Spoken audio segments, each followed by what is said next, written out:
My name is Antoine. Welcome to My Dharma Path. This is chapter 12 of the Lotus Sutra, Devadatta. The Buddha flips the script. The villain becomes the future Buddha. Burton Watson's translation brings the shock and the grace. Let's reflect on karmic transformation, spiritual redemption, and the radical inclusivity of the Dharma.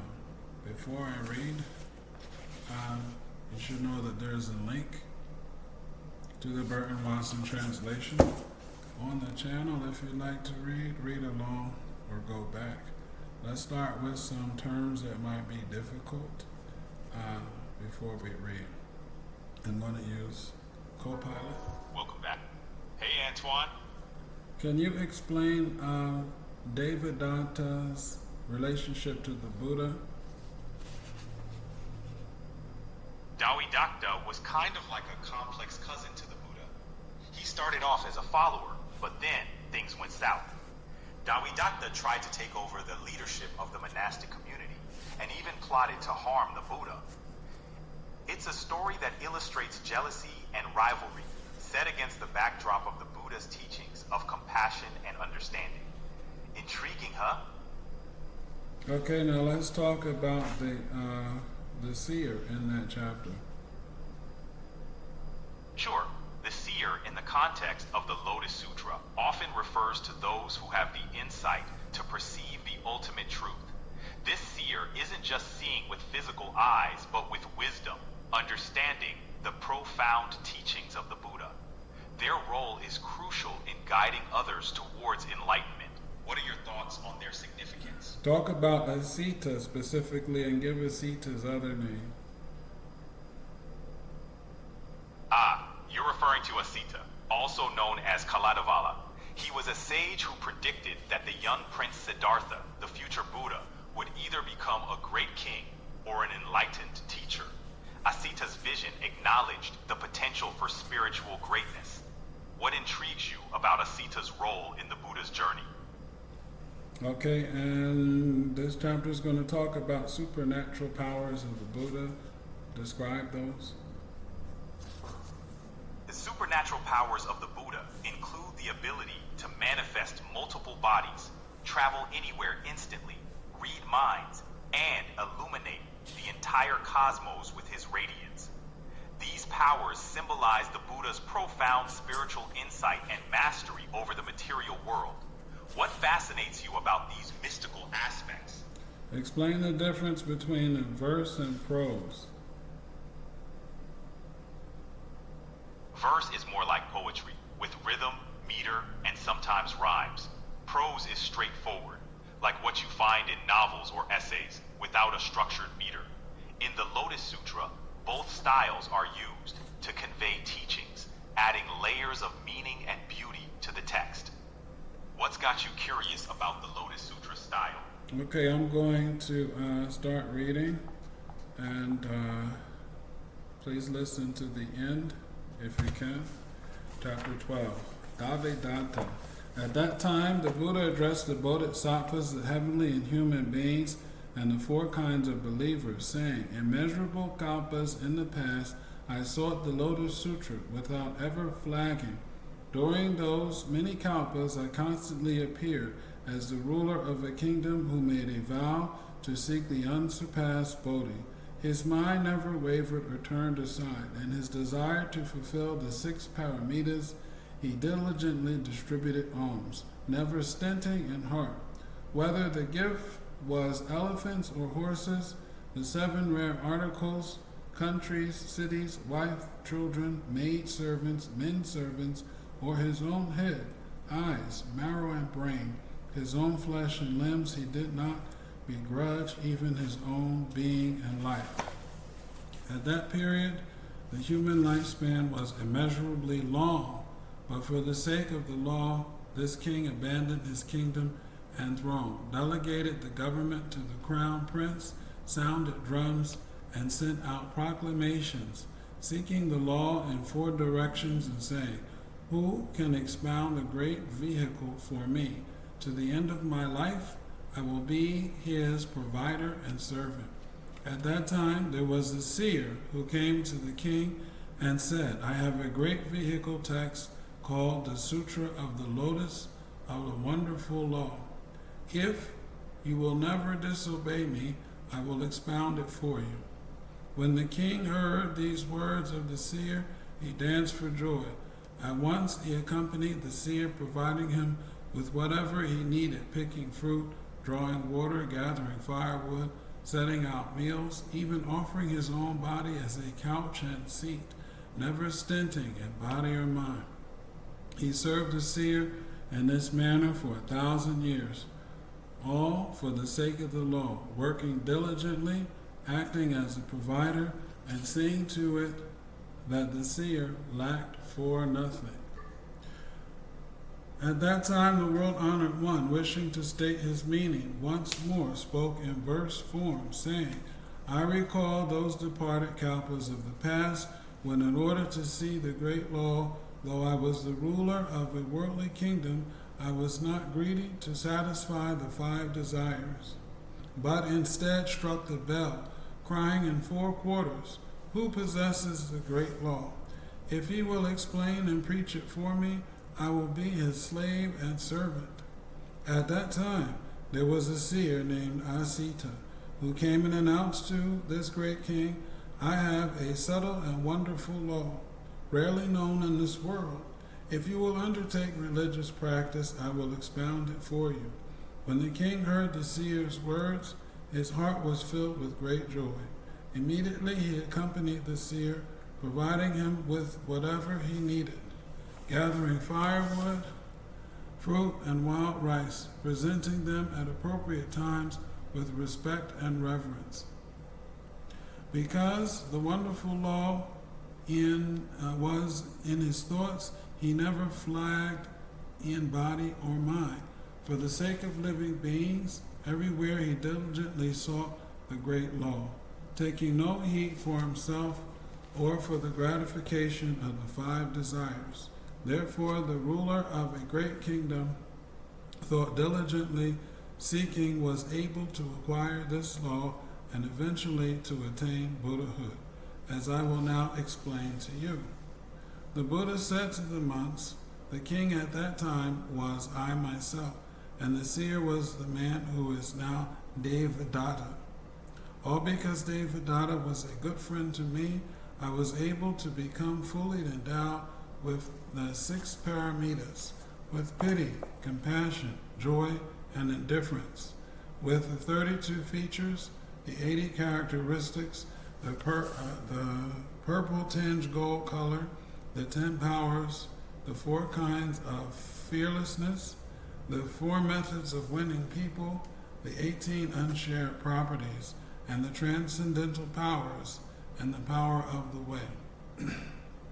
The fact that I have attained impartial and correct enlightenment and can save living beings on a broad scale is all due to Devadatta, who was a good friend. Then the Buddha said to the 4 kinds of believers, Devadatta, after immeasurable kalpas have passed, will attain Buddhahood. He will be called Heavenly King, thus come one, worthy of offerings of right and universal knowledge, perfect clarity and conduct, well-gone understanding, the world unexcelled, worthy trainer of people, teacher of heavenly and human beings, Buddha, world-honored one.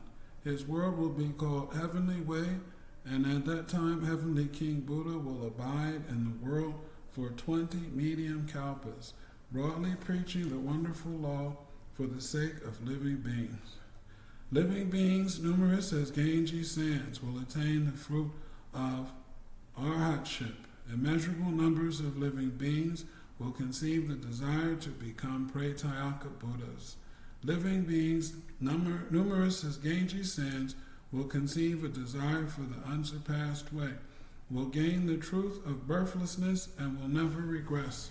After Heavenly King Buddha enters parinirvāna, his correct law will endure in the world for 20 medium kalpas.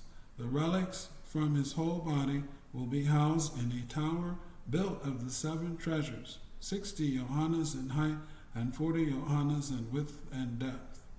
All the heavenly and human beings will take assorted flowers, powdered incense, incense for burning, paste incense, clothing, necklaces, streamers, and banners, jewel canopies, music, and songs of praise, and offer them with obeisance to the wonderful seven-jeweled tower.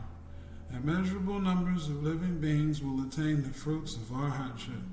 Numberless living beings will become enlightened as patriarchal Buddhas, and unimaginable numbers of living beings will conceive a desire for Bodhi and will reach the level of no regression.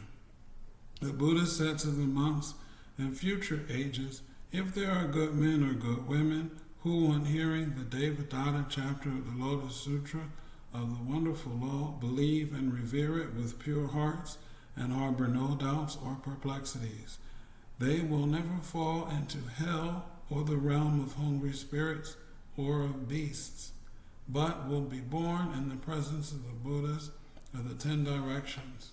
And in the place where they are born, they will constantly hear the sutra. If they are born among human or heavenly beings, they will enjoy exceedingly wonderful delights. And if they are born in the presence of a Buddha, they will be born by transformation from lotus flowers. At that time, there was a Bodhisattva who was among the followers of many treasures, world-honored one, from the lower region, and whose name was Wisdom Accumulated. He said to many treasures, Buddha, shall we return to our homeland? Shakyamuni Buddha said to Wisdom Accumulated, good man, wait a little while. There is a Bodhisattva named Manjushri here, whom you should see. Debate and discuss the wonderful law with him, and then you may return to your homeland. At that time, Manjushri was seated on a 1,000-petaled lotus blossom, big as a carriage wheel, and the bodhisattvas who had come with him were also seated on jeweled lotus blossoms. Manjushri had emerged in a natural manner from the palace of the Dragon King Sagara in the great ocean and was suspended in the air.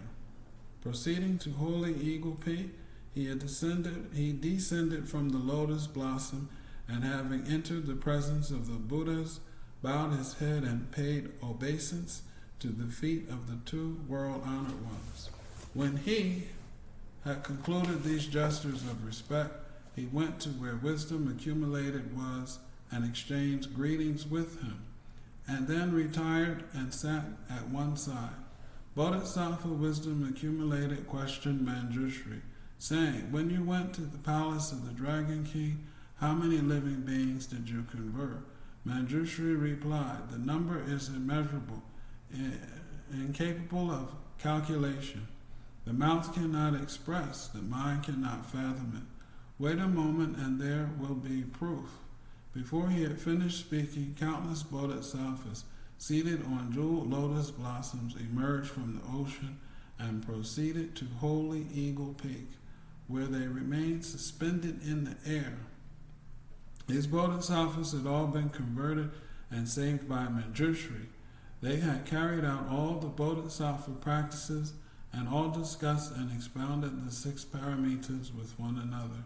Those who had originally been voice hearers expounded the practices of the voice hearer when they were in the air, but now all were practicing the great vehicle principle of emptiness.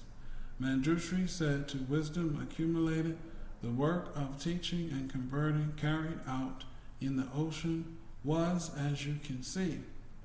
At that time, Bodhisattva Wisdom Accumulated recited these verses of praise. Of great wisdom and virtue, brave and stalwart, you have converted and saved immeasurable beings.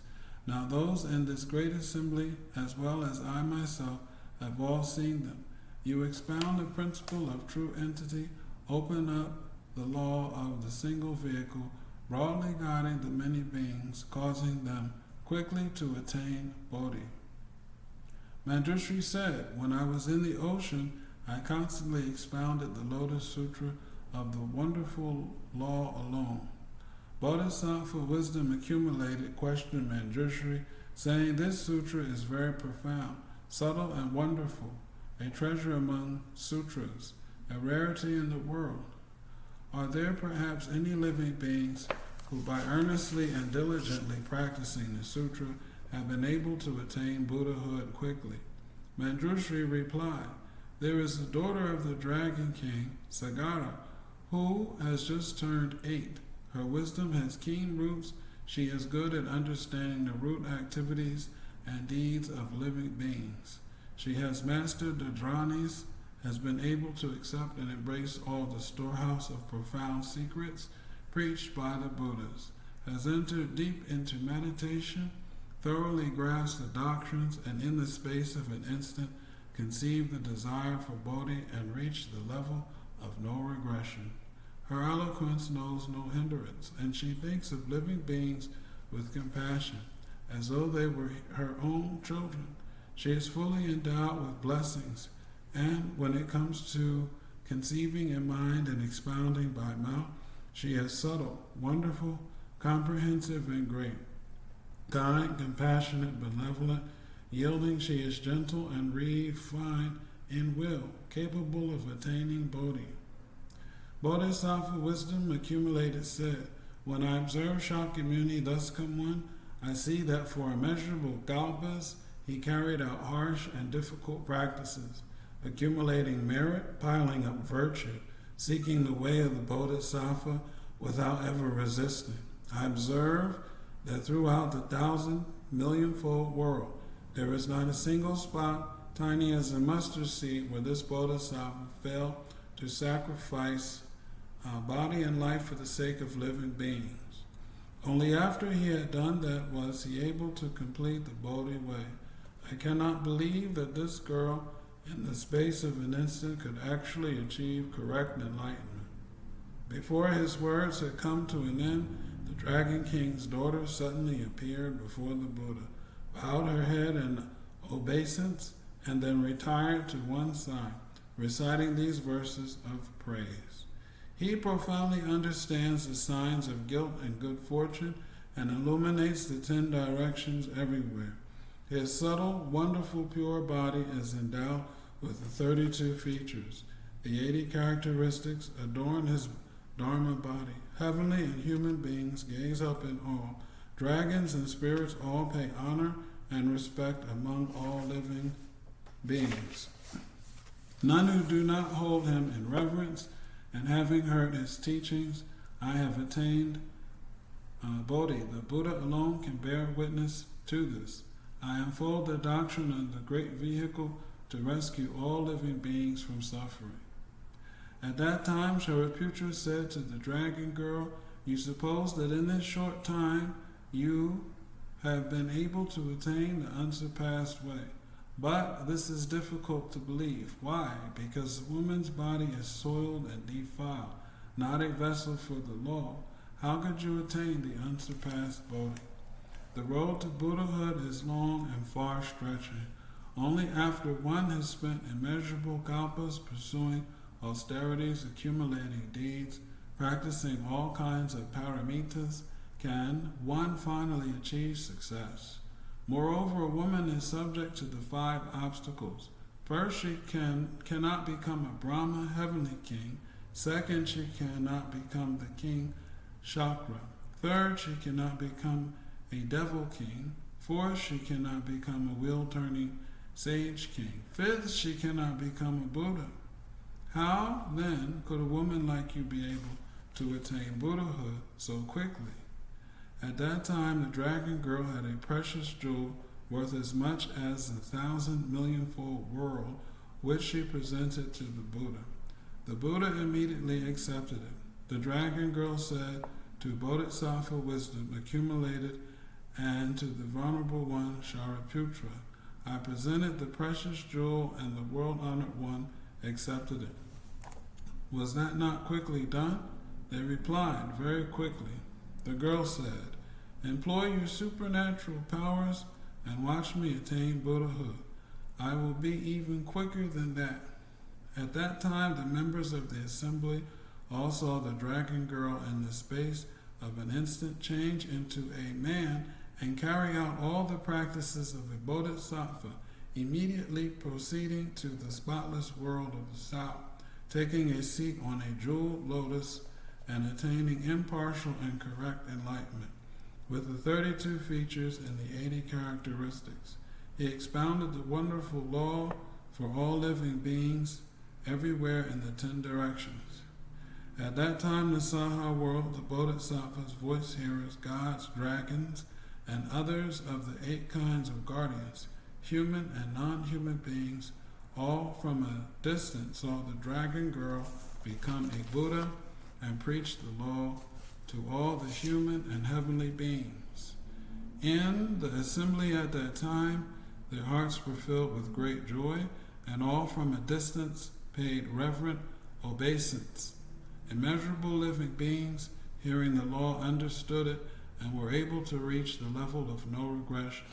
Immeasurable living beings received prophecies that they would gain the way. The spotless world quaked and trembled in 6 different ways. 3,000 living beings of the Saha world remained on the level of no regression. 3,000 living beings conceived a desire for Bodhi and received prophecies of enlightenment. Bodhisattva wisdom accumulated. Shariputra and all the other members of the assembly silently believed and accepted these things. That's the end of the 12th chapter. Let's go back and talk about some things that happened. We'll ask some questions. Welcome back, Antoine. The dragon girl achieved enlightenment. Talk about her significance in the 12th chapter. The dragon girl's enlightenment in the 12th chapter of the Lotus Sutra is significant because it challenges the conventional views of enlightenment and gender. It shows that all beings, regardless of gender or form, can attain Buddhahood. This story promotes the idea of universal enlightenment, emphasizing that wisdom and awakening are accessible to all. What are your thoughts on her transformative journey? The story is to show that women can achieve enlightenment through the Lotus Sutra. Is that right? Absolutely. It challenges the traditional view that enlightenment was exclusive to men or specific beings. The Dragon Girl story is a radical statement of spiritual equality, reinforcing that all beings can attain Buddhahood, regardless of gender or form. It's a powerful message of inclusivity and potential. What do you think about that idea? And explain what a dragon is and the difference between a dragus and a naga being. Dragons are mythical creatures found in many cultures, often symbolizing power and wisdom. In Eastern traditions, they're seen as benevolent and linked to water. Nagas, on the other hand, are serpent-like beings in Hindu and Buddhist mythology, associated with water and often depicted as protectors. They're similar, but have different roles and symbolic meanings. Dragons are more dragon-like, while Nagas are more serpent-like. What about these beings intrigues you? Transmission complete. Devadatta's prophecy reminds us no one is beyond awakening. If this reflection stirred something in you, drop your thoughts below. What shadows are you transforming into light? Subscribe to My Dharma Path for mythic transmissions, poetic teaching, and spiritual synthesis. Thank you for listening.